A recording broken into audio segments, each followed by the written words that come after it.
Dito sa Split, Croatia, sa isang marangyang tahanan sa tabi ng baybayin na tanaw ang maningning na bughaw ng dagat Adriatic, lumaki ang isang dalaga. Dahil sa kanyang amang matagumpay sa negosyo ng yate at inang isang accountant, namuhay siya sa isang buhay na walang kakulangan mula pagkabata. Nag-aral siya sa isang pribadong paaralan at nakukuha ang lahat ng kanyang naisin. Ngunit isang ordinaryong paglangoy sa tag-araw ng kanyang ikalawang taon sa high school ang magiging kaganapang babago sa kanyang buhay. Mula nang malunod siya sa malalim na bahagi kung saan hindi abot ng kanyang mga paa ang ilalim, nagkaroon ang dalaga ng malalim na trauma sa tubig. Sa kabila nito, ipinasok pa siya ng kanyang mga magulang sa isang profesional na swimming course. Ginamit niya ang trauma bilang gatong sa kanyang pagiging perpeksyonista at lumaki siyang isang profesional na manlalangoy. Ngunit isang araw ng tag-araw sa kanyang unang mga taon sa edad na 20, sa pagnanais na tuluyang mapaglabanan ang kanyang takot, mag-isa siyang bumalik sa dalampasigan. At doon, sa gitna ng mga hindi inaasahang alon, muli niyang hinarap ang takot sa kamatayan. Sa bingit ng panganib, isang lalaking mula sa silangan ang lumitaw mula sa kadiliman. Iniwan niya ang lahat ng kanyang gamit at walang pag-aalinlangang tumalon sa dagat upang iligtas siya. Ang bida ng ating kwento ngayon ay tungkol sa isang pambihirang pag-ibig, kung saan ang nag-iisang anak ng isang mayamang pamilya sa Croatia na namuhay bilang golden spoon ay nagbanta, sa paraang hindi naman talaga pagbabanta, sa kanyang tagapagligtas na Pilipino na nagsabing, "Nahawakan mo ang katawan ko, kaya dapat mo akong panagutan." At sa huli ay lihim siyang sinundan hanggang sa Pilipinas. Anong mga pangyayari kaya ang naganap sa kanilang dalawa? Mula sa dalagang nakaramdam ng kahungkagan sa gitna ng kayamanan hanggang sa matagpuan niya ang tunay na kaligayahan sa isang maliit na studio unit sa Cebu, pakinggan natin ang kanyang kuwento. Ang inyong pag-subscribe, pag-like, pag-set ng notification at membership ay malaking tulong sa akin. Ako ay isinilang at lumaki sa magandang lungsod ng Split sa Croatia. Ang aking ama ay may negosyo ng yate sa aming lugar at ang aking ina ay isang accountant. Dahil doon, lumaki ako sa isang marangyang buhay sa isang tahanan, sa tabi ng baybayin na tanaw ang buong dagat Adriatic. Ang aming bahay ay nakatayo sa ibabaw ng isang burol sa baybayin ng Split.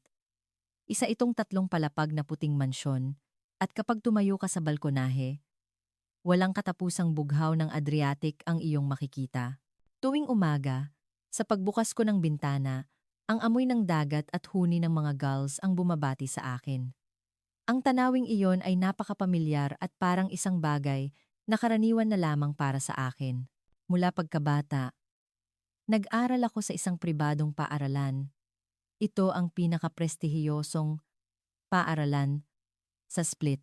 Ang mga kaibigan ko ay galing din sa mga pamilyang katulad ng sa amin, anak ng doktor, anak ng abogado, mga anak ng negosyante.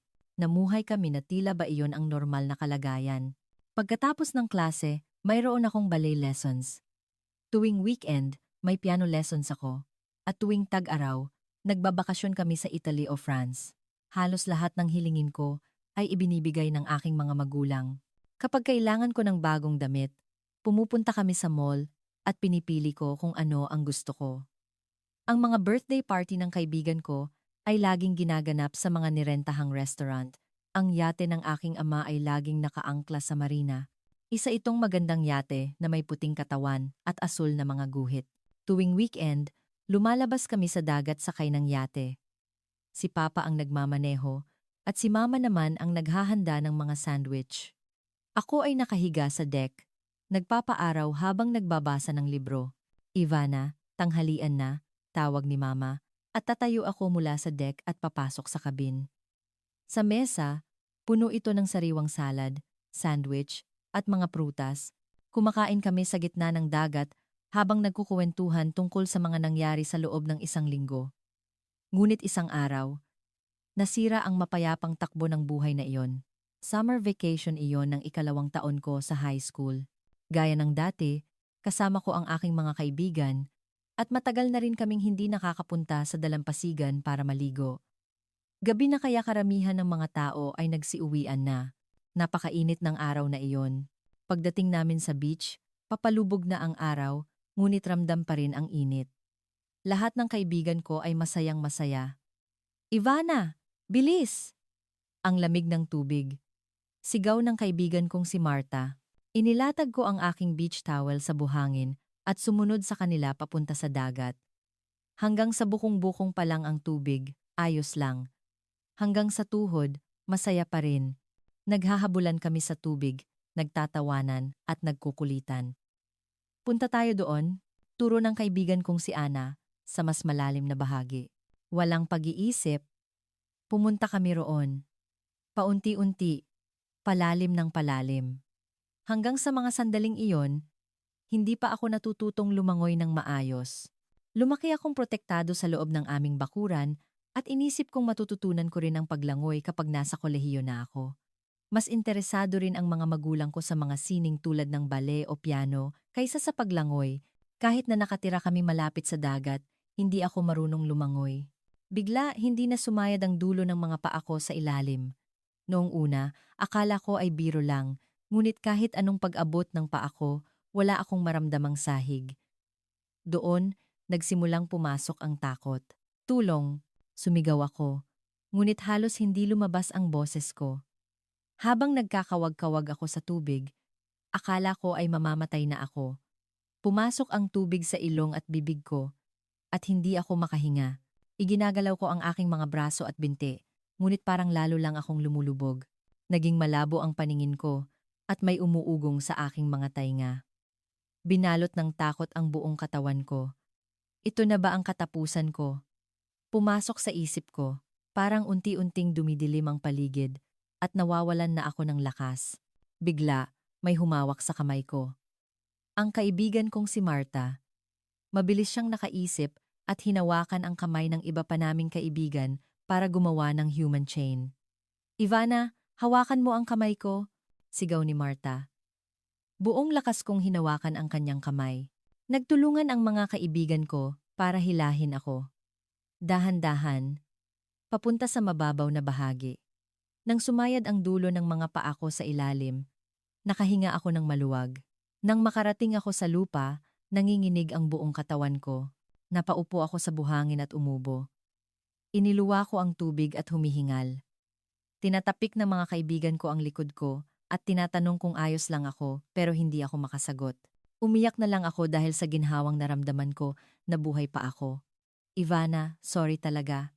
Masyado tayong lumayo, sabi ni Ana na umiiyak. Ayos lang. Hindi niyo kasalanan, hirap kong sagot. Pero ang totoo, hindi ako ayos. Pag-uwi ko, hindi ko ikinuwento kaninuman ang nangyari.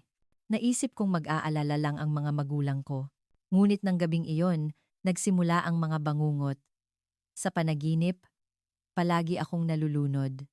Isang panaginip kung saan nagpupumiglas akong huminga, pero tubig lang ang nalalanghap ko. Isang panaginip kung saan lumulubog ako sa malalim na karagatan. Gabi-gabi akong nagigising na basang-basa ng pawis. Pagkalipas ng isang buwan, napansin ng aking ina ang kakaibang kilos ko. Natatakot na akong kahit magpuno lang ng tubig sa bathtub at nagtaka siya, Ivana, anong problema? Tanong ni Mama. Hindi ko na kayang itago. Ikinuwento ko lahat ng nangyari. Ang pagkalunod, ang muntik na kamatayan, at ang mga bangungot na sumunod. Seryosong nakinig ang aking ina. Kailangan nating sabihin ito sa papa mo, sabi niya. Nang gabing iyon, nagkaroon kami ng family meeting. Matapos pakinggan ang kuwento ko, matagal na nag-isip ang aking ama bago magdesisyon. Ivana, kailangan mong labanan ang takot mo sa tubig. Delikadong manirahan malapit sa dagat na hindi ka marunong lumangoy, sabi ni Papa. Pero natatakot po ako. Pa, sagot ko habang umiiyak. Kaya nga kailangan mong magpaturo sa isang propesyonal. Kapag natuto ka ng maayos, mawawala rin ang takot mo, matigas na sabi ni Papa. Ilang araw pagkatapos, dinala ako ng mga magulang ko sa pinakasikat na swimming coach sa Split. Ang pangalan ng coach ay Ivan. Nasa kalagitnaan siya ng kanyang 50s at dating national athlete. Ivana, takot ka ba sa tubig? Malumanay na tanong ng coach. Opo, takot na takot po ako, tapat kong sagot. Okay lang iyan. Magsimula tayo ng dahan-dahan. Ngayon, Ilubog lang natin ang mga paa mo. Napakapasensyoso ni Coach Ivan. Sa unang ilang linggo, napakabagal ng aming progreso. Paglubog ng paa, pagpasok hanggang tuhod, hanggang baywang. Tuwing pupunta ako sa swimming pool, kinakabahan ako. Pinagpapawisan ang mga kamay ko at bumibilis ang tibok ng puso ko. Pero hindi ako minadali ni Coach. Magaling, Ivana. Sumunod ka lang sa sarili mong bilis. Pagkalipas ng 3 buwan, unang beses kong nailubog ang aking mukha sa tubig. Ang sakit ng pagpasok ng tubig sa ilong at bibig ko ay laging bumabalik sa isip ko. Ngunit dahil sa pagpapalakas ng loob ni Coach, nagawa ko, mahusay. Mukhang kaya mo nang sumisid. Pagkalipas ng 6 na buwan, kaya ko nang dumilat sa ilalim ng tubig. At pagkalipas ng 1 taon, natuto na ako ng basic breaststroke. Ang proseso ng paglaban sa trauma ay mahaba at mahirap, ngunit sa tulong ni Coach, unti-unti akong bumuti at may isang kakaibang nangyari. Nang malampasan ko ang trauma, isang kabaligtaran ang lumitaw. Isang pagiging perpeksyonista sa paglangoy. Ayoko nang maramdaman muli ang kawalan ng magawa na naramdaman ko noong nalunod ako. At nagkaroon ako ng determinasyon na hindi ako magpapatalo kaninuman sa paglangoy. Inilaan ko ang halos lahat ng oras ko sa paglangoy. Pagkatapos ng klase, diretso ako sa swimming pool at kahit weekend, walang tigil akong nagsasanay. Maaga akong gumigising para pumunta sa pool, nagsasanay buong umaga, kumakain ng tanghalian, at nagsasanay muli buong hapon. Nagtaka ang mga kaibigan ko sa pagkahumaling ko sa paglangoy. Ivana, hindi ba't masyado ka nang nagfo-focus sa paglangoy? Nag-aalalang tanong ni Marta. Ayos lang. Gusto ko ang paglangoy, nakangiti kong sagot. Isang araw, tinawag ako ng coach na nakamasid sa akin. Ivana, may talento ka.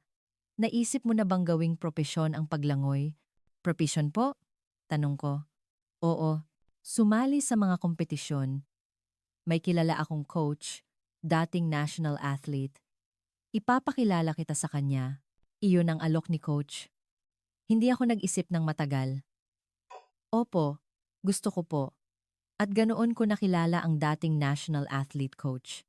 Mahigpit siya ngunit napakahusay. Maganda ang porma mo. Matibay ang pundasyon, sabi niya sa aming unang pagkikita. Pero para maging competitive swimmer, kailangan mong magsanay ng higit pa. Handa ka ba? Opo, buong tiwala kong sagot. Mula noon, mas naging matindi ang aking pagsasanay. 5:00 ng umaga akong gumigising para makarating sa pool ng 6:00. 3 oras na pagsasanay sa umaga at 4 na oras pagkatapos ng klase sa hapon. Tuwing weekend, buong araw ako sa pool. Mahirap, pero masaya ako. Pagpasok ko sa kolehiyo, nagsimula na akong sumali sa iba't ibang kompetisyon. Ang una kong sinalihan ay ang split regional competition. Naaalala ko pa ang panginginig ng mga binti ko habang nakatayo sa starting block. Swimmers, take your mark, sabi ng referee. Inayos ko ang aking posisyon. Sa hudyat, tumalon ako sa tubig. Noong una, dahil sa kaba, hindi ko naipakita ang lahat ng aking galing, pero nanalo pa rin ako ng bronze medal. Congratulations, Ivana. Masayang bati ng coach. Para sa unang kompetisyon, napakagaling mo. Malaki ang kahulugan ng medalyang iyon para sa akin. Ako, na muntik nang mamatay sa pagkalunod, ngayon ay nananalo ng medalya sa isang swimming competition. Habang nadaragdagan ang aking karanasan, bumuti rin ang aking mga resulta. Nanalo ako ng gintong medalya sa regional competitions at nakasali na rin sa national competitions. Sa edad na 11, sa una kong national competition, nakuha ko ang ika-5 puwesto. Hindi ka panipaniwala. Ika-5 puwesto sa unang national competition, nasiyahang sabi ng coach.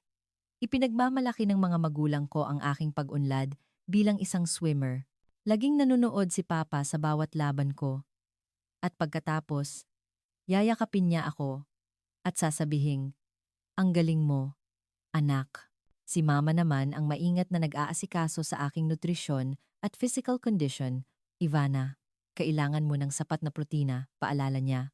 At araw-araw siyang naghahanda ng chicken breast, isda at itlog. Hindi ka ba nahirapan? Tuwing hapunan, Lagi silang nagtatanong tungkol sa araw ko.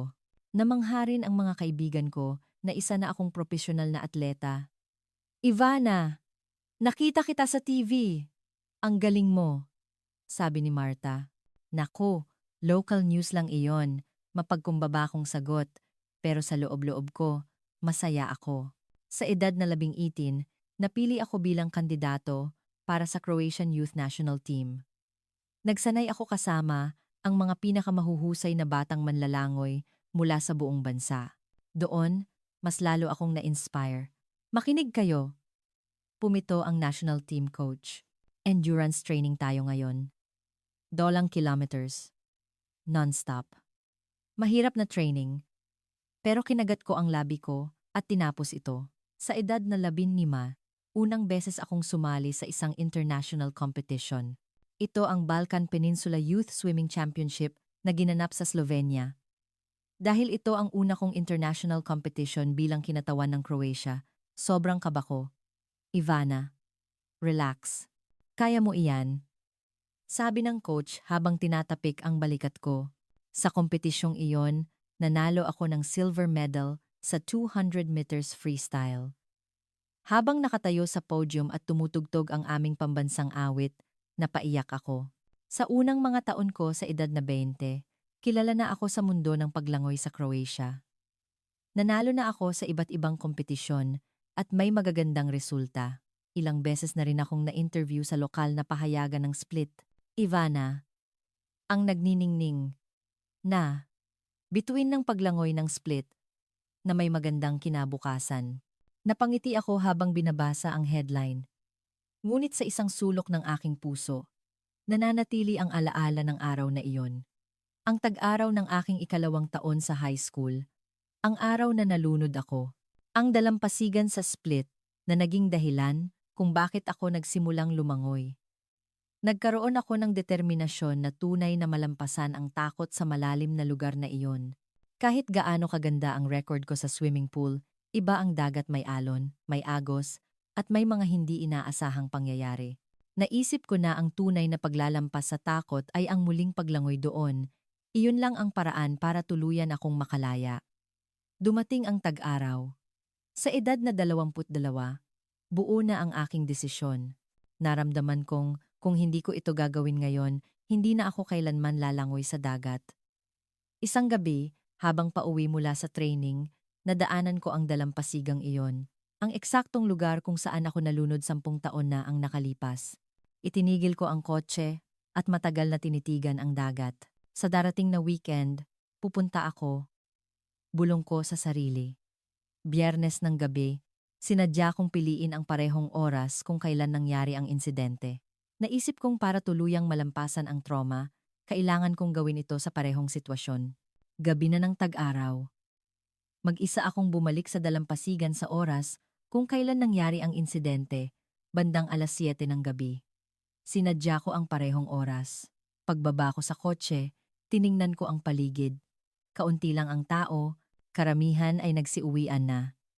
May ilang tao sa malayo, pero malapit sa lugar na papasukan ko, wala ni isa.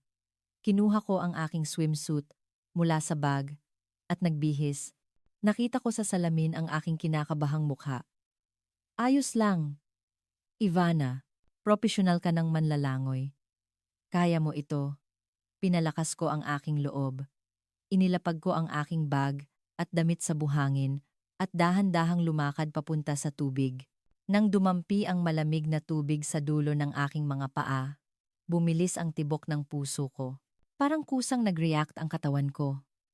Dahan-dahan, bulong ko sa sarili habang humahakbang. Umabot ang tubig sa aking bukong-bukong. Pagkatapos ay sa tuhod. Inalala ko ang breathing technique na itinuro ni coach at patuloy na huminga ng malalim. Habang umaabot ang tubig sa aking baywang, patuloy kong kinakausap ang sarili. Okay lang. Swimmer ka. Kaibigan ko ang tubig, pero mabilis pa rin ang tibok ng puso ko at pinagpapawisan ng aking mga palad. Huminto ako sandali nang malampasan ko ang lugar kung saan ako nalunod noong bata pa ako. Dito iyon. 10 taon na ang nakalipas, dito ako natakot dahil hindi ko abot ang ilalim.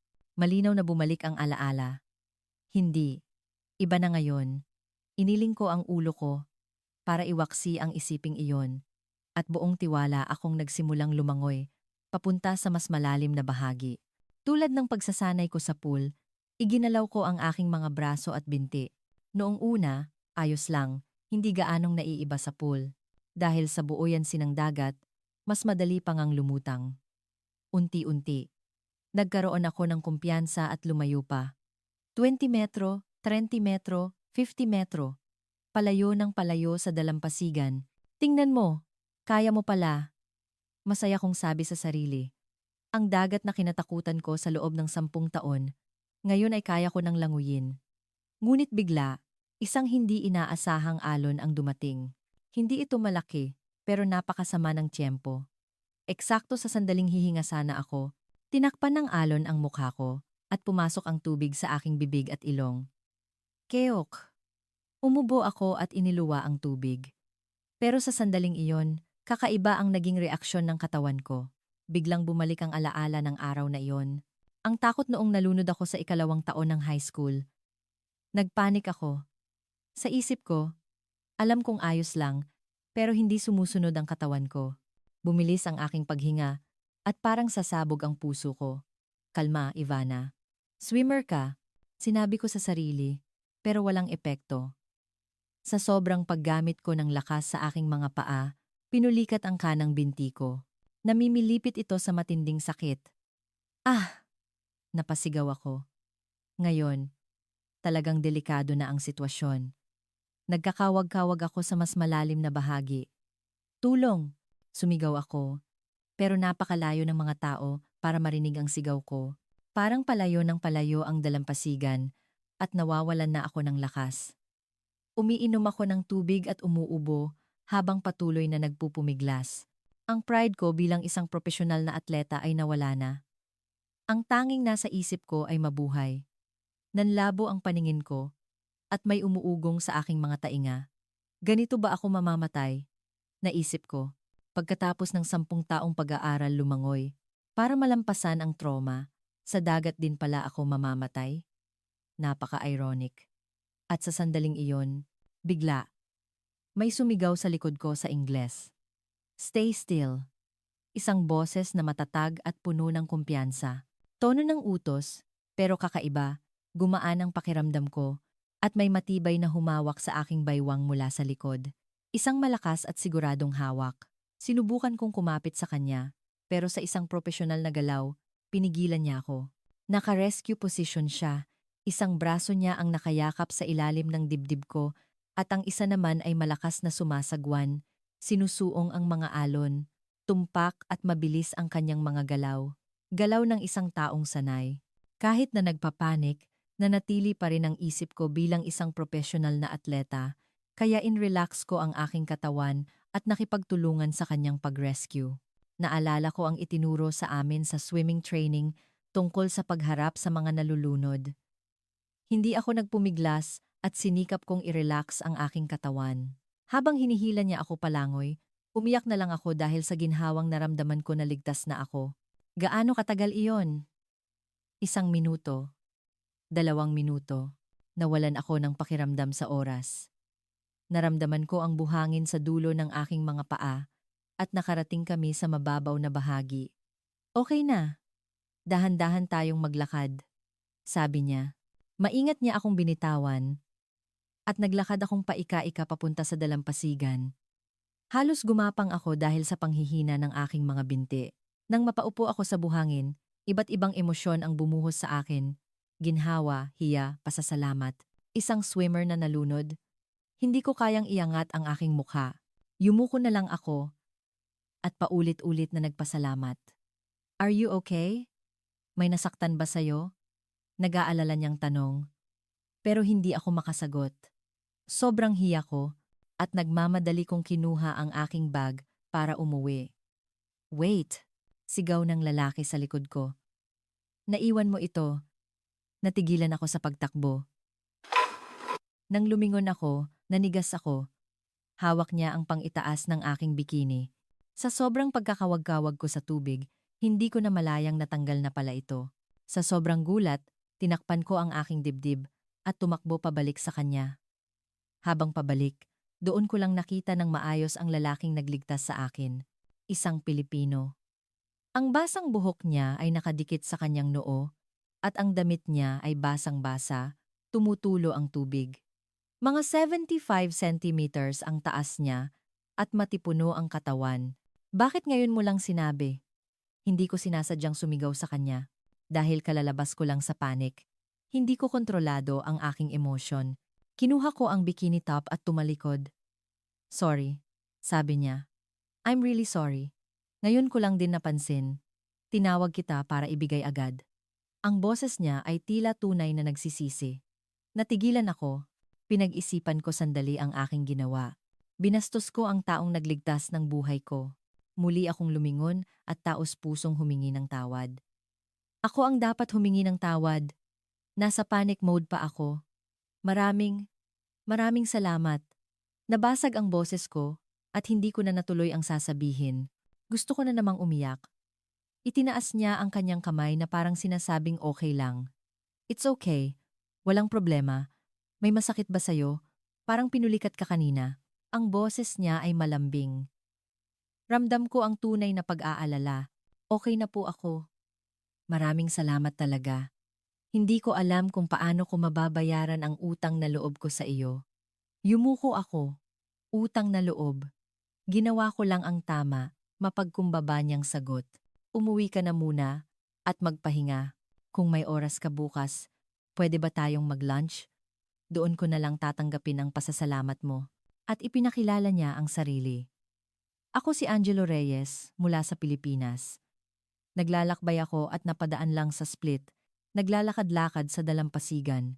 Nakita kita mula sa malayo na nagkakawag-kawag kaya tumakbo agad ako, Pilipinas. Hindi marami ang alam ko tungkol sa Pilipinas. Pero namangha ako na isa siyang turista. Ako si Ivana Kovac. Sinabi ko ang aking pangalan. Lunch? Sige, okay lang sa akin. Gusto ko sanang ako ang mag-treat ng dinner pero sa itsura kong ito. Tiningnan ko ang sarili ko na basang-basa sa aking swimsuit. Sobrang nakakahiya. Okay lang. Magkita na lang tayo para sa lunch bukas, nakangiting sabi ni Angelo. Nagpalitan kami ng contact numbers. Nanginginig ang kamay ko habang ipinapadala sa kanya ang numero ko. Doon, nang mahimasmasan ako, napansin ko ang itsura ni Angelo. Hindi siya naka-swimsuit, kundi naka-ordinaryong damit. Nakamaong at puting t-shirt siya, na basang-basa at nakadikit sa kanyang katawan. Tumingin ako sa paligid at nakita ang isang pares ng sapatos at isang bag na basta na lang nakakalat sa buhangin. Marahil ay hinagis niya ang mga ito nang magmadali siyang tumalon para iligtas ako. Ang cellphone at wallet niya ay nasa buhangin din. Ganyan ka babalik sa hotel mo? Tanong ko. Basang-basa ka. Tiningnan ni Angelo ang sarili at napangiti ng mapait. Okay lang. Matutuyo din ito habang naglalakad. Nandyan ang kotse ko. Sumama ka sa bahay. Pwede mong patuyuin ang damit mo at may makakain ka. Taos puso kong alok. Hindi ko kayang basta na lang paalisin ang nagligtas ng buhay ko. Tumanggi si Angelo. Salamat. Pero okay lang talaga. Hindi naman malayo ang hotel ko. Sigurado ka? Oo, sigurado ako. Magkita na lang tayo bukas para sa lunch. Isinuot niya ang kanyang sapatos at kinuha ang bag. At nagsimula siyang maglakad. Ang likod niya, habang naglalakad sa buhanginan na suot ang basang damit at sapatos, ay mukhang malungkot. Matagal ko siyang tinitigan. Isang kakaibang damdamin ang naramdaman ko.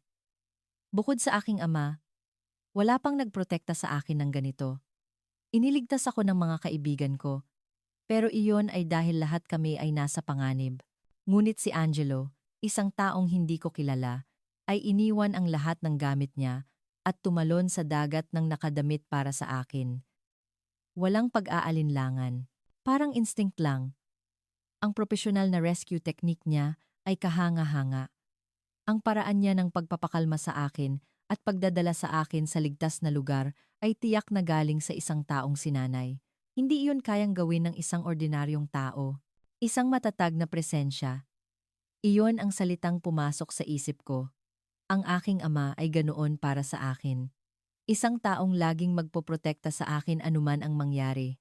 Ngunit ngayon, sa unang pagkakataon, may ibang nagprotekta sa akin bukod sa aking ama. Habang pabalik sa kotse, patuloy kong iniisip iyon. Si Angelo, isang turista mula sa Pilipinas. Anong klaseng tao siya? Bakit niya ako iniligtas ng walang pag-aalinlangan? Inabangan ko ang aming lunch date bukas. Hindi lang para magpasalamat sa nagligtas ng buhay ko. Gusto kong mas makilala siya. Naging interesado ako sa kanya. Pagdating sa bahay, habang naliligo, inisip ko ang mga nangyari. Ang tangka kong paglaban sa trauma ay nabigo, pero may isang hindi inaasahang pagkikita na nangyari. At ang pagkikitang iyon, sa hindi maipaliwanag na dahilan, ay nagpakilig sa akin. Anong isusuot ko bukas? Tumayo ako sa harap ng closet pagkatapos maligo. Sinukat ko ang iba't ibang damit. Masyadong formal ay mukhang kakaiba, pero masyadong kaswal ay parang walang galang. Sa huli, pumili ako ng isang simple pero eleganteng bestida, isang puting bestida na may maliliit na bulaklak. Okay na siguro ito. Gumaan ang pakiramdam ko nang makapili na ako ng damit. Kahit nakahiga na sa kama, hindi ako makatulog. Paulit-ulit na bumabalik sa isip ko ang mga nangyari. Ang sandaling nalunod ako, ang pagdating ni Angelo, ang kanyang malambing na boses, ang kanyang matatag na hawak. Bakit ako ganito? Tanong ko sa sarili. Hindi ko alam kung bakit kumakabog ang dibdib ko. Dahil ba siya ang nagligtas ng buhay ko o may iba pang dahilan? Nang gabing iyon, matagal na panahon na hindi ako nanaginip ng masama. Sa halip, sa panaginip ko, muli kong nakita si Angelo. Hindi sa dagat, kundi sa isang cafe na puno ng sikat ng araw. Nagtatawanan kami habang nag-uusap. Kinabukasan, maaga akong nagising. Isang oras na mas maaga kaysa dati. Hindi ko alam pero kinakabahan ako. Naligo ako. Nagpatuyo ng buhok. At nag-makeup. Karaniwan, light makeup lang ako. Pero ngayon, mas pinaghandaan ko. Isinuot ko ang puting bestida na pinili ko kagabi. Tumingin ako sa salamin at mukhang maayos naman. Hindi masyadong formal, hindi rin masyadong kaswal. Tamang-tama lang. Isang simpleng kuwintas lang ang isinuot kong alahas. Ivana, saan ka pupunta? Tanong ni Mama nang bumaba ako para mag-almusal. Makikipagkita po sa kaibigan, nagsinungaling ako. Mag-aalala sila kapag ikinuwento ko ang nangyari. Sige, mag-iingat ka. Hindi na nagtanong pa si Mama. Nagbabasa ng dyaryo si Papa, kaya mabilis akong kumain at umalis. 12:30 p.m. ang usapan namin, pero 11 a.m. pa lang umalis na ako. Kailangan ko pang pumili ng lugar. Una, nag-message ako kay Angelo. Hi, Angelo. Maraming salamat ulit kahapon. Saan tayo magkikita ngayon? Agad siyang sumagot. Hi, Ivana. Hindi ko masyadong kabisado ang Split. Kung may maire-recommend kang magandang lugar, salamat. Nag-isip ako, saan kaya maganda? Naalala ko ang restaurant sa tabi ng dagat na madalas naming puntahan ng mga magulang ko. Sikat ito sa masasarap na seafood. Maganda ang tanawin at masarap ang pagkain. Doon na lang. Ipinadala ko ang pangalan at address ng restaurant. 12:60 p.m. doon. Ako na ang magpapa-reserve. Okay. See you then. Sagot ni Angelo. Agad akong tumawag sa restaurant at nagpa-reserve ng table malapit sa bintana. May 1.5 oras pa bago ang aming pagkikita. Nagmaneho ako papunta sa Old Town ng Split. Umupo ako sa isang cafe malapit sa Diocletian's Palace at uminom ng kape. Bakit ako kinakabahan? Nanginginig ng bahagya ang kamay ko habang hawak ang tasa. Makikipagkita lang naman ako sa nagligtas ng buhay ko, pero bakit ako kinikilig? Kakaiba. Bandang 12:15 p.m., umalis na ako sa cafe at naglakad papunta sa restaurant. Mga 5 minutong lakad lang. Pagdating ko, wala pa si Angelo, Ivana. Ang tagal nating hindi nagkita. Masayang bati ng may-ari ng restaurant. Hello po. Bati ko. Hindi mo kasama ang parents mo? Kasama ko po ang kaibigan ko ngayon. Ah, ganoon ba? Nagpa-reserve ka ng table sa bintana, di ba? Doon ka. Iginiya ako ng may-ari. Umupo ako sa table at tiningnan ang menu habang naghihintay. Napakaganda ng tanawin ng dagat. Maya-maya, bumukas ang pinto ng restaurant at pumasok si Angelo. Iba ang itsura niya ngayon. Naka-beige na pantalon siya at light blue na polo shirt. Maayos din ang kanyang buhok. Itinaas ko ang aking kamay. Angelo, dito! Nakita ako ni Angelo at lumapit. Hi, Ivana. Kanina ka pa? Hindi, kararating ko lang din. Ang totoo, 15 minuto na akong naghihintay. Umupo si Angelo sa tapat ko. Wow, ang ganda ng view. Namangha siya habang nakatingin sa labas. Masarap ang seafood dito. Madalas kami dito. Iniabot ko sa kanya ang menu. Ikaw na ang pumili para sa akin. Hindi ako pamilyar sa Croatian food. Nag-order kami. Sariwang lobster, inihaw na isda, at salad. Isang bote ng white wine ang inorder naming inumin. Habang naghihintay, nagkaroon ng awkward na katahimikan. Maraming salamat talaga kahapon. Ako ang unang nagsalita. Kung hindi dahil sa'yo, baka kung ano na ang nangyari sa akin. Iwinagayway ni Angelo ang kanyang kamay. Wala iyon. Ginawa ko lang ang nararapat. Nararapat? Iniwan mo ang mga gamit mo at tumalon ka sa dagat ng nakadamit. Normal ba iyon? Seryoso kong tanong. Nag-isip sandali si Angelo bago sumagot. May taong nalulunod. Hindi ko pwedeng panoorin lang. Siguro, kahit sino gagawin iyon. Ramdam ko ang sinseridad sa kanyang pananalita. Walang pagkukunwari. Sabi mo galing ka sa Pilipinas, 'di ba? Nagbabakasyon ka? Iniba ko ang usapan. Oo. Nag-iikot ako sa Europe. Nagsimula ako sa Italy, tapos Croatia, at balak ko sanang pumunta sa Hungary. Napakagandang lungsod ng Split. Salamat. Dito ako ipinanganak at lumaki.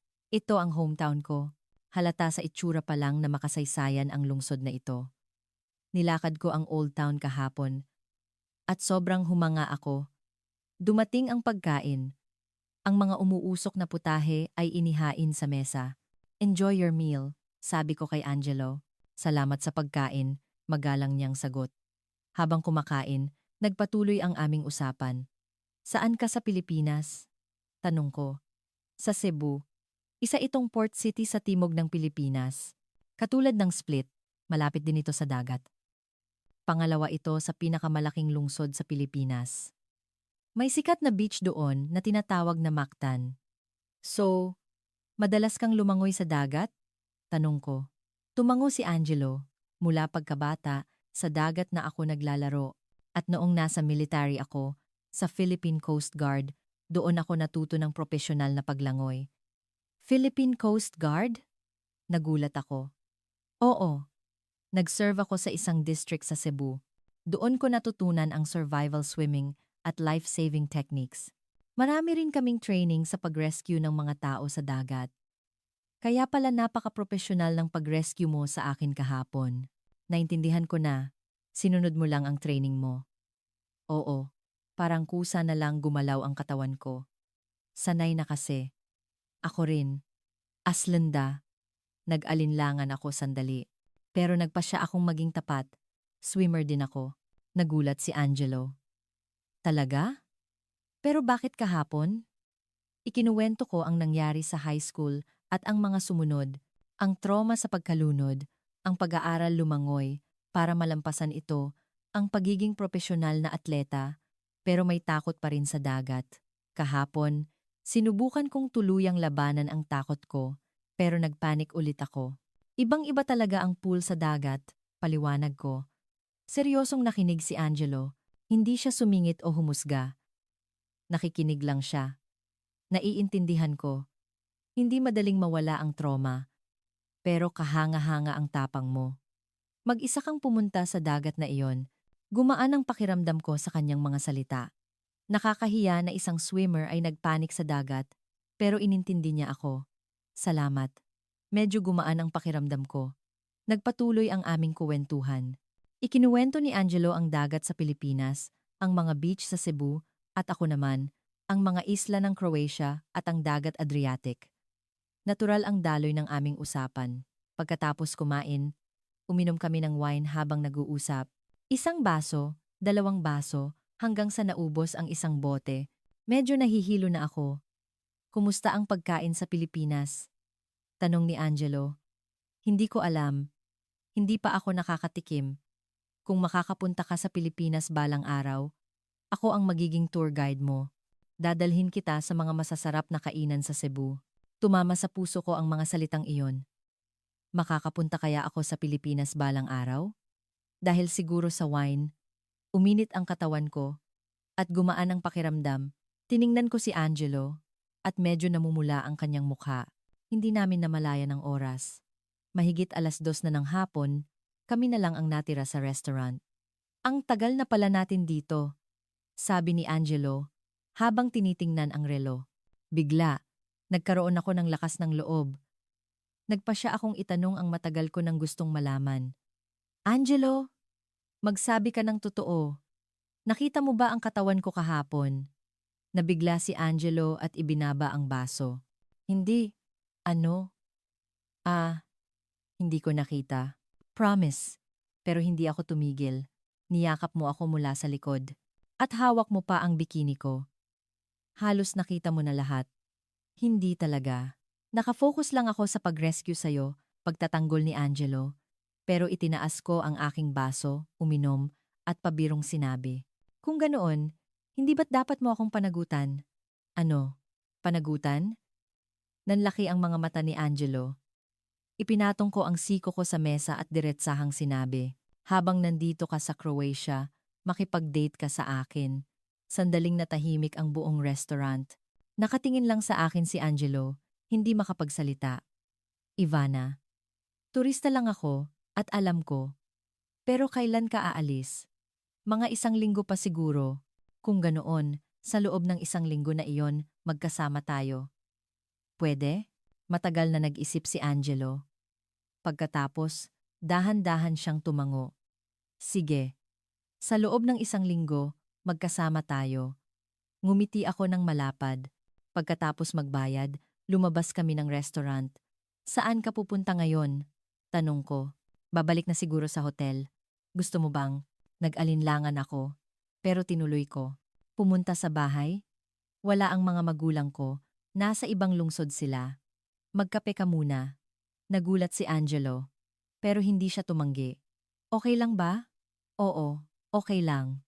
Hinawakan ko ang kamay niya at naglakad kami papunta sa parking lot. Habang nagmamaneho pa uwi, bumibilis ang tibok ng puso ko. Pagdating sa bahay, binuksan ko ang gate. Pasok ka. Dahan-dahang pumasok si Angelo. Gusto mo ng kape? O tsaa? Tanong ko. Kape. Salamat. Pumunta ako sa kusina at nagtimpla ng kape. Nanginginig ang kamay ko pero sinubukan kong maging kalmado. Bumalik ako sa sala, iniabot ang kape at umupo sa tabi ni Angelo. Nag-usap kami habang umiinom. Habang lumilipas ang oras, mas lalo kaming nagiging malapit. Ivana, maingat na sabi ni Angelo. Gusto talaga kita. Kumabog ang dibdib ko. Ako rin, Angelo. Nang gabing iyon, lihim kong dinala si Angelo sa aking kwarto. Magkasama kaming magdamag. Ito ang una ko, pero hindi awkward. Sa halip, napaka-natural. Kinabukasan, maaga akong nagising at pinagmasdan si Angelo habang natutulog. Ang payapa ng kanyang mukha, parang panaginip lang ang nangyari, pero nang makita ko si Angelo sa tabi ko, nalaman kong totoo ito. Ano na ang mangyayari ngayon? Naisip ko, pero wala akong pinagsisisihan. Sa halip, masaya ako. Mahalaga sa akin ang oras na kasama si Angelo at inaabangan ko ang darating na linggo. Kinabukasan, maaga akong nagising at pinagmasdan si Angelo habang natutulog. Ang payapa ng kanyang mukha. Parang panaginip lang ang nangyari. Nang magising si Angelo, lihim kaming umalis ng bahay bago bumalik ang mga magulang ko. Anong gusto mong gawin ngayon? Tanong ko. Kahit saan, basta paborito mong lugar. Sagot niya. Dinala ko si Angelo sa Old Town ng Split. Naglakad kami sa makikitid na iskinita ng Diocletian's Palace habang ikinukwento ko ang kasaysayan nito. Namangha si Angelo sa lahat. Kumukuha ng litrato at nagtatanong. Nag-lunch kami ng pasta sa isang maliit na restaurant. Doon, mas malalim ang aming naging usapan. Anong klasing lugar ang Pilipinas? Tanong ko. Ibang-iba sa Croatia. Maraming tao at mabilis ang takbo ng buhay. Pero napakaganda ng dagat. Tulad ng mga beach sa Cebu. Gusto kong makita iyon balang araw. Ngumiti si Angelo. Sama tayong pumunta balang araw. Ako ang bahala sa'yo. Hindi ko alam kung biro o totoo, pero kinilig ako. Mula noon, lagi kaming magkasama. Naglakad sa dalampasigan, umupo sa cafe. At sa gabi, sa hotel ni Angelo kami nagpapalipas ng oras. Sa ikalawa, ikatlong araw, habang patuloy kaming nagkikita, mas lalo kaming naging malapit. Nagsimula sa isang simpleng usapan, pero sa loob ng ilang araw, parang taon na kaming magkakilala. Kapag kasama ko si Angelo, hindi ko namamalayan ng oras. Sa ikaapat na araw, may usapan akong makipagkita sa mga kaibigan ko at nagpa siya akong ipakilala si Angelo. Makikipagkita ako sa mga kaibigan ko ngayon. Gusto mong sumama? Pumayag si Angelo. Nang magkita kami sa cafe, gulat ang mga kaibigan ko. Ivana, sino siya? Si Angelo, taga Pilipinas. Boyfriend ko. Nagbulungan ang mga kaibigan ko. Isang Pilipinong boyfriend? Hindi nila inaasahan. Pero taas noo ako. May boyfriend ba kayo na nagligtas ng buhay ninyo? Iniligtas ako ni Angelo sa dagat. Nang walang pag-aalinlangan, natameme ang mga kaibigan ko. Medyo nahihiya si Angelo, pero binati niya sila. Paglipas ng oras, naging komportable na rin sila kay Angelo dahil sa kabaitan niya. Sa ikalimang araw, biglang sinabi ni Angelo, Ivana, kailangan ko na palang umalis bukas. Ang susunod kong destinasyon ay Hungary at may ticket na ako. Nanlamig ako. Bukas na? Ang bilis ng oras. Huwag ka nang umalis. Magstay ka pa. Nag-isip si Angelo. Ivana, salamat sa alok. Pero may schedule ako. Pwede mo namang puntahan ang Hungary sa ibang pagkakataon, please. Hinawakan ko ang kamay niya. Tinitigan ko siya ng may sinseridad. Matagal siyang nag-isip. Tapos, bumuntong hininga. Sige na nga. Sa susunod na lang ang Hungary. Magstay pa ako ng 1 linggo. Niyakap ko siya sa tuwa. Sa loob ng 1 linggong iyon, mas lalo kaming naging malapit. Hiniram ko ang yate ni Papa at naglayag kami. Nilakbay namin ang bawat sulok ng split. Sa yate, sinabi ni Angelo, Ivana, kapag kasama kita, ang bilis ng oras. Ikaw ang unang taong naging ganito ako kakomportable. Ganoon din ang nararamdaman ko. Ako rin, Angelo. Ayokong magkahiwalay tayo. Pero lumipas ang panahon. Pagkatapos ng 1 linggo, dumating ang araw na kailangan nang bumalik ni Angelo sa Pilipinas. Hindi ko matanggap. Isang gabi bago ang kanyang pag-alis, hindi ako makatulog. Ang isiping maghihiwalay kami ay sumasakit sa puso ko. Nakahiga lang ako, nakatingin sa kisame. Bandang 2:00 ng madaling araw, kinuha ko ang cellphone ko. Nag-search ako sa isang airline website. Hinanap ko ang flight na katulad ng kay Angelo. Isang 16 oras na biyahe na may stopover sa Rome. Nanginginig ang mga daliri ko. Pero pinindot ko ang book button. Nang makumpleto ang bayad, doon ko na-realize kung ano ang ginawa ko. Pero wala akong pinagsisisihan. Ano ang gagawin ko sa Pilipinas? Malabong ideya. Pero naisip kong pwede akong maging swimming coach. Mula madaling araw, nag-empake na ako. Mga damit, importanteng dokumento, mga gamit na may alaala. Sumulat ako ng liham para sa mga magulang ko. Ma, Pa, sorry. Susundan ko ang taong mahal ko sa Pilipinas. Huwag kayong mag-alala. Tatawag ako agad. Kinaumagahan, isinakay ko ang mga gamit ko sa kotse. Pumunta ako sa airport at nag-check-in ng bagahe. Pagkatapos, bumalik ako sa hotel ni Angelo. Nang magkita kami, sinubukan kong maging kalmado. Magkasama kami sa huling araw. Naglakad sa dalampasigan, kumain sa restaurant kung saan kami unang nag-date. Pero hindi kami masyadong nag-usap. Pareho kaming malungkot sa paghihiwalay. Pagsapit ng hapon, hindi ko na napigilan. Angelo, pwede ba akong sumama sa Pilipinas? Biglang lumabas sa bibig ko at nagulat si Angelo. Ano? Seryoso ka?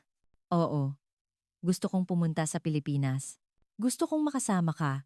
Sinabi ko ang totoo. Nag-aalala si Angelo. Ivana, masyadong biglaan ang desisyon mo. Alam ko, pero hindi ko yata kaya nang wala ka. Pwede naman akong maging swimming coach doon, di ba? Umiling si Angelo. Ibang-iba ang Pilipinas sa Croatia. Iba ang wika. Iba ang kultura. Okay lang. Matututunan ko. Nagpumilit ako. Pero praktikal si Angelo.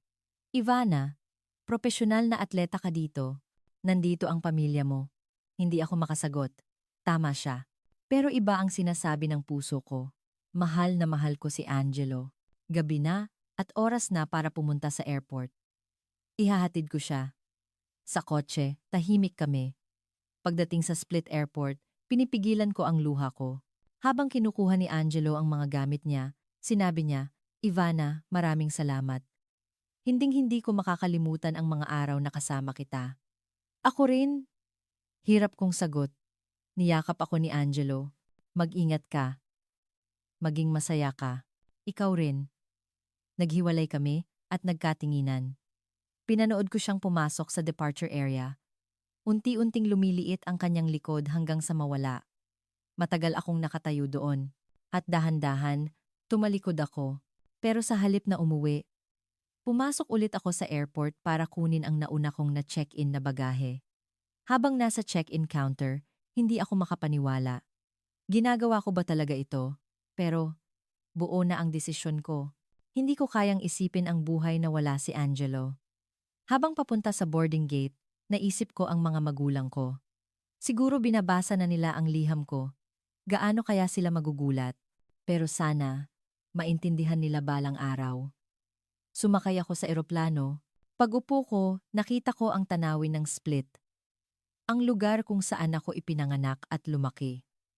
Doon ko naramdaman na umaalis na talaga ako. Sa loob ng 16 na oras, patuloy akong nag-isip. Tama ba ang ginagawa ko? Ano kaya ang magiging reaksyon ni Angelo? Halo-halong kilig at takot. Alam kong isang malaking sugal ito, pero dahil sa pag-ibig, nawala ang rason ko. Pero wala akong pinagsisisihan. Basta kasama ko si Angelo, kahit saan ay ayos lang. Pagkatapos ng ilang oras na paghihintay, sumakay ulit ako. Sa eroplano papuntang Cebu, kinakabahan ako. Nasaan kaya si Angelo? Baka makita niya ako. Pero magkahiwalay ang business class at economy, kaya hindi kami nagkita. Sa wakas, dumating kami sa Mactangan Cebu International Airport. Pagkatapos ng immigration at pagkuha ng bagahe, naramdaman ko ang hangin ng Pilipinas, kakaibang amoy, kakaibang ingay. Lahat ng tao sa paligid ay nagsasalita ng Filipino. Nagmadali akong hanapin si Angelo. Nag-ikot ako malapit sa arrival gate. At sa wakas, nakita ko siyang nakaupo sa isang bench, nagpapahinga. Huminga ako ng malalim at dahan-dahang lumapit. Tinapik ko ang balikat niya. Lumingon si Angelo at nagtama ang aming mga mata. Ah! Napasigaw si Angelo. Nagulat siyang tumayo. Ivana, paanong? Ngumiti ako. Surprise! Ikaw lang ang pinuntahan ko dito. At niyakap ko siya. Gulat na gulat si Angelo. Talagang pumunta ka dito? Paano? Magkasama tayo sa eroplano. Lihim akong bumili ng tiket. Sinabi ko ang totoo. Hindi makapagsalita si Angelo. Ivana, masyadong padalus-dalos ang desisyon mo. Alam ba ito ng mga magulang mo? Nag-iwan ako ng sulat. Huwag kang mag-alala. Hinawakan ko ang kamay niya. Angelo, tulad ng pagligtas mo sa akin, panagutan mo rin ako dito sa Pilipinas. Hindi ko kayang mabuhay nang wala ka. Tinitingnan kami ng mga tao, pero wala akong pakialam. Hinihintay ko lang ang sagot niya. Maya-maya, dahan-dahan siyang nagtanong. Sigurado ka ba talaga? Ang tinitirhan ko ngayon ay isang maliit na studio unit lang sa Cebu. Ibang-iba sa buhay mo sa Croatia. Wala akong pakialam. Matigas kong sagot. Basta kasama kita, hindi mahalaga ang lugar. May namuong luha sa mga mata ni Angelo. Niyakap niya ako ulit at bumulong. Sige, tara na. Sa Cebu. Nakahinga ako ng maluwag, kumalma ang puso ko. Umupo kami sa isang cafe sa airport at pinag-usapan ang aming mga plano. Sa bahay muna tayo. Ayusin natin ang mga gamit mo, tapos pag-isipan natin. Hindi madali ang buhay dito sa Pilipinas. Nag-aalalang sabi ni Angelo. Alam ko, pero susubukan ko. Mag-aaral akong mag-coach at mag-aaral ng Tagalog. Buong tiwala kong sagot. Ang totoo, natatakot din ako, pero gusto kong magpakatatag sa harap niya. Mabilis kaming bumili ng taxi coupon. Nakasakay kami papuntang Cebu City. Sa taxi, tinitingnan ko ang tanawin. Ang mga gusali, ang mga mabilis na sasakyan, ang mga signboard na nakasulat sa Filipino. Lahat ay bago at kamangha-mangha. Kinakabahan ka? Tanong ni Angelo. Kaunti, pero kasama naman kita kaya okay lang. Hinigpitan ko ang hawak sa kamay niya. Pagdating namin sa Cebu, gabi na. Maraming tao sa paligid. Binuhat ni Angelo ang mga gamit ko. Medyo malayo pa ang bahay. Habang nasa taxi papunta sa isang barangay sa syudad, pinanood ko ang city lights ng Cebu, ang mga bahay na siksikan sa mga burol. Ang dagat sa malayo, ang mga neon lights, ibang-iba sa Croatia. Ang tinitirhan ni Angelo ay isang napakaliit na studio unit. Isang kwarto, isang maliit na kusina, at isang banyo. Hindi maihahambing sa mansyon namin sa Croatia. Pero wala akong pakialam. Ito ang bahay ko. Pasensya na, maliit lang, nahihiyang sabi ni Angelo. Okay lang. Ang cozy nga eh. Sinabi ko ang totoo.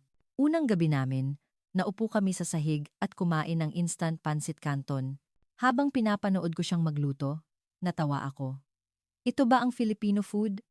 Ah, instant food lang ito. Pero masarap. Nakangiti niyang inilagay ang pansit sa plato. Masarap ba? Tanong niya. Oo, sobrang sarap. Sinabi ko ang totoo. Ang anghang at init ng sabaw na dumadaloy sa lalamunan ko ay bago sa akin. Pagkatapos kumain, tumingin kami sa labas mula sa maliit na bintana. Ang ganda ng city lights ng Cebu. Ivana, hindi ka ba nagsisisi? Maingat na tanong ni Angelo. Hindi. Ito ang pinili ko.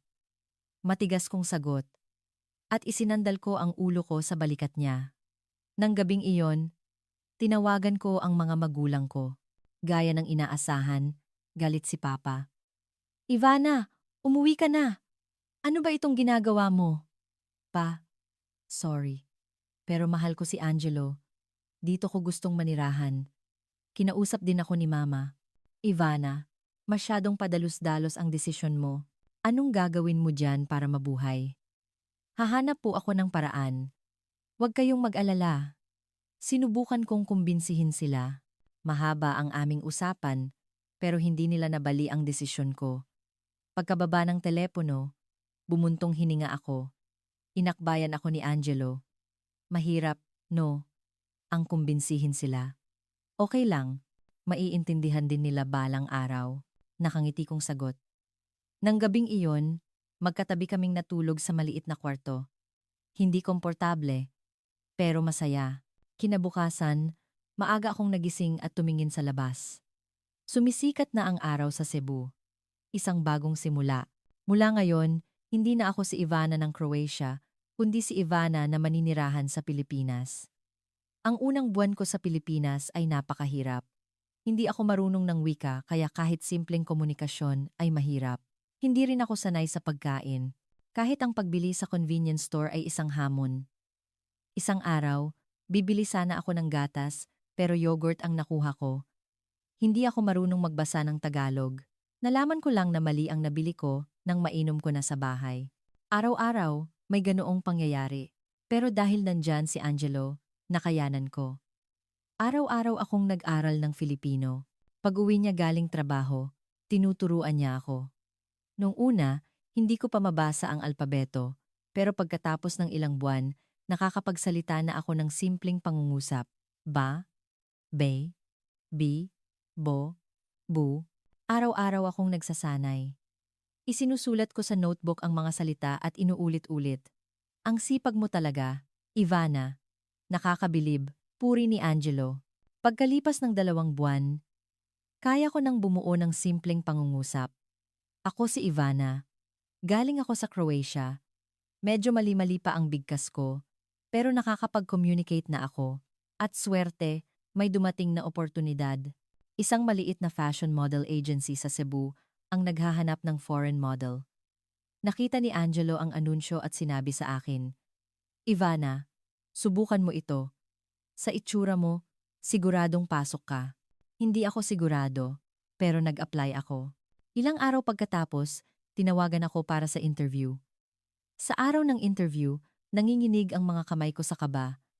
Mabait ang may-ari ng ahensya. Galing ka raw sa Croatia? Nakita ko sa resume mo na swimmer ka pala. Opo, hindi pa po ako masyadong marunong mag-Filipino, pero nagsisikap po akong matuto. Maganda ang itsura mo, at maganda ang katawan mo dahil sa pagiging atleta. Simulan natin sa 1 buwang kontrata. Ano sa tingin mo? Natanggap ako. Natanggap ako. Natanggap ako. Nang gabing iyon, ibinalita ko kay Angelo at binuhat niya ako sa tuwa. Congratulations, Ivana.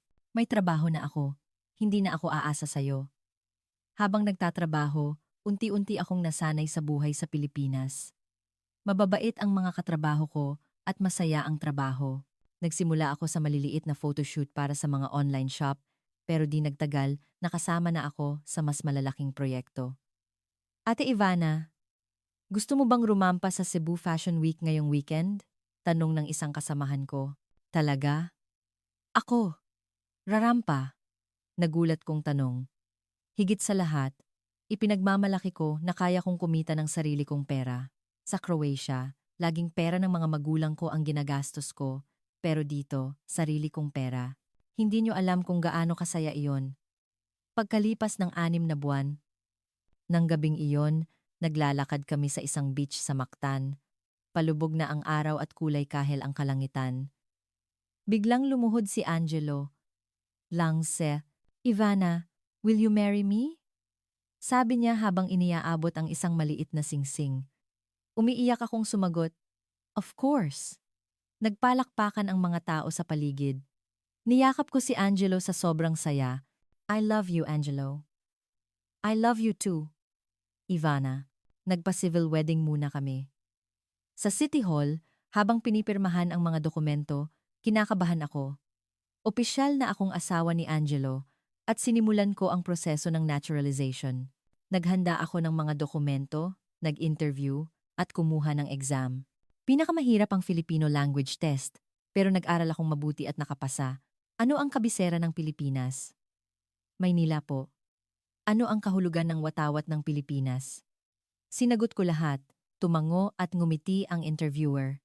Sa huli, pumayag na rin ang mga magulang ko. Isang araw, bigla silang dumating sa Cebu. Sinundo namin sila ni Angelo sa airport. Ivana. Paglabas pa lang ng nanay ko sa arrival gate, tumakbo siya at niyakap ako habang umiiyak. Ma, pa, sorry, at salamat. Umiyak din ako. Tinitigan ni Papa si Angelo. Matagal siyang nakatingin bago magsalita. Alagaan mong mabuti ang anak ko. Magalang na yumuko si Angelo. Huwag po kayong mag-alala, sir. Aalagaan ko po siya ng higit pa sa buhay ko. 3 araw silang nanatili at pinanood ang aming pamumuhay. Maliit ang aming tinitirhan, pero nakita nilang masaya kami. Ipinasyal ko sila sa iba't ibang lugar sa Cebu. Habang naglalakad sa beach, sinabi ni Papa, maganda rin pala ang dagat dito. Kasing ganda ng sa Split? Opo pa. Ang dagat dito ang nagdala sa akin kay Angelo. Nang pumunta kami sa mga kabundukan ng Cebu, hinawakan ni Mama ang kamay ko. Ivana, mukha kang masaya. Siguro, mali ako nang inisip. Ma, masaya po ako. Huwag na po kayong mag-alala. Pinakalma ko siya. Isang gabi bago sila umalis, kumain kami sa aming maliit na apartment. Naghanda si Angelo ng masarap na pagkain, at ako naman ang nag-ayos ng mesa. Pagkatapos kumain, sinabi ni Papa, Ivana, kung masaya ka, masaya na rin si Papa. Noong una, galit ako. Pero ngayon, nirerespeto ko na ang desisyon mo. Salamat pa. Umiyak ako. Mula noon, mas lalo akong nagsikap Habang nagmumodelo, mas lalo akong gumaling sa Filipino at nasanay sa kultura. Natuto akong gumawa ng atsara at nagsusuot na rin ako ng Filipiniana. Nag-ipon kami ni Angelo at lumipat sa isang two-bedroom apartment. Maliit pa rin, pero may sarili na kaming espasyo. Sa wakas, dalawa na ang kwarto natin. Masaya kong sabi. Isa para sa atin, isa para sa studio mo. Suhestiyon niya. Sa patabalo niya, tumango ako at ngumiti. Pagkalipas ng isang taon, dumating ang araw na iyon. Nakatanggap ako ng tawag na tapos na ang proseso ng aking naturalization. Ivana, congratulations! Pilipino ka na. Binuhat ako ni Angelo sa tuwa. Sa araw na kukuha ako ng aking national ID, kinikilig ako mula umaga. Nagsuot ako ng maayos na damit at inayos ang buhok ko. Pagdating sa opisina ng gobyerno, kumakabog ang dibdib ko habang naghihintay. Ivana Reyes, tinawag ako ng staff. Nanginginig kong kinuha ang aking ID. Sa plastic card, nandoon ang litrato ko at ang pangalan ko na nakasulat sa Filipino. Paglabas, ipinakita ko kay Angelo ang ID. Tingnan mo, ang Filipino name ko. Hinawakan ni Angelo ang kamay ko. I'm so proud of you, Ivana. Nang gabing iyon, nagkaroon kami ng maliit na party. Inimbita namin ang mga katrabaho ko at kumain kami ng chicken at uminom ng beer. Ate, ang galing mo! Hanggang sa naturalization, sabi ng isang kasamahan ko. Salamat. Dahil sa tulong ninyong lahat, nakarating ako dito. Taos-puso akong nagpasalamat. Sa susunod na buwan na ang aming kasal. Isang simpleng kasal sa isang maliit na venue sa Cebu. Darating ang mga magulang ko at inimbitahan ko rin ang mga kaibigan. May ilang kaibigan din mula sa Croatia na darating. Ang wedding dress ko ay gagawin ng isang designer sa agency kung saan ako nagtatrabaho. Ate Ivana, gagawan kita ng pinakamagandang bestida, pangako niya. Sa araw ng kasal, hahawakan ko ang braso ni Papa habang naglalakad sa aisle at lalapit ako kay Angelo at mangangako na habang buhay kaming magsasama. Minsan, naiisip ko, paano kung hindi ako pumunta sa dagat ng gabing iyon? Paano kung hindi ko nakilala si Angelo? Saan kaya ako ngayon? Siguro, sa Croatia pa rin ako. Isang swimmer. Mayaman ang buhay ko. Pero siguro, hindi ko mararamdaman ang tunay na kaligayahan. Sa pagdating ko sa Pilipinas, natutunan kong tumayo sa sarili kong mga paa, hindi sa yaman ng magulang ko, kundi sa sarili kong kakayahan. At higit sa lahat, masaya ako kapag kasama ko si Angelo. Maliit ang bahay namin, pero puno ng pagmamahal. At araw-araw kaming masaya. Ito pala ang tunay na kaligayahan. Noong nakaraang linggo, pumunta kami sa dagat. Hinawakan ni Angelo ang kamay ko. Ivana, hindi ka natakot? Hindi. Kasama naman kita. Sabay kaming pumasok sa dagat. May mga alon pero hindi ako natakot. Dahil nandyan si Angelo at malakas na rin ako ngayon. Pag-ahon namin, na-realize ko, tuluyan ko nang nalampasan ang trauma ko sa tubig. Hindi bilang isang swimmer, kundi bilang isang tao. Mula sa pagiging golden spoon na anak sa Split, Croatia, hanggang sa pagiging isang simpleng bride sa Cebu, malaki ang ipinagbago ng buhay ko. Pero wala akong pinagsisisihan. 2 beses iniligtas ni Angelo ang buhay ko. Una, pisikal, sa dagat. Pangalawa, emosyonal, sa pagbibigay ng tunay na kahulugan sa aking hungkag na buhay. Ang Pilipinas na ngayon, ang aking pangalawang tahanan. O baka ito na talaga ang tunay kong tahanan. Dahil dito ko natagpuan ang aking sarili. Ang mabuhay hindi dahil sa yaman at pangalan ng magulang, kundi sa sarili kong halaga. Ang mamuhay kasama ang taong mahal ko, nagbabahagi ng maliliit na kaligayahan, ito ang pinakamahalagang bagay na natutunan ko sa Pilipinas. Nang makuha ko ang aking national ID, nagkaroon kami ni Angelo ng simpleng selebrasyon. Kumain kami ng chicken at uminom ng beer. Simple, pero iyon ang pinakamasaya. Ivana Reyes. Isang Pilipino, opisyal na, iyon na ang pangalan ko. Kinikilig ako at ipinagmamalaki ko ito. Ang bansang pinili ko, ang taong minahal ko, ang buhay na itinatayo ko. Nakapagtataka na lahat ng ito ay nagsimula sa dagat ng gabing iyon. Sino ang mag-aakala na ang sandaling muntik na akong mamatay ay magiging daan sa pinakamagandang sandali ng aking buhay? Minsan, nagbibiro si Angelo. Naaalala mo ba noong binantaan mo ako na panagutan kita? Natatawa akong sumasagot. Hindi iyon banta. Pag-amin iyon ng pag-ibig. Sabay kaming tumatawa at mahigpit na nagyayakapan. Sana, maging ganito kami magpakailanman. Ang kuwento ng pag-ibig na tumawid ng karagatan mula Croatia hanggang Pilipinas. Ngayon, ang kuwentong iyon ay nagsisimula ng panibagong yugto sa Cebu. Hindi isang masayang pagtatapos, kundi isang masayang simula. Ako si Ivana. Ipinanganak sa Split, Croatia, pero ngayon ay isang simple at masayang babae na nakatira sa Cebu, Pilipinas. Kumusta ang kwento natin ngayon? Kung nagustuhan ninyo, mag-subscribe, i-like, at iset ang notification para sa mas marami pang kwento. Sumali sa aming membership at pindutin ang hype button para maibahagi ang mga nakaaantig na kwento sa mas maraming tao. Salamat sa panonood.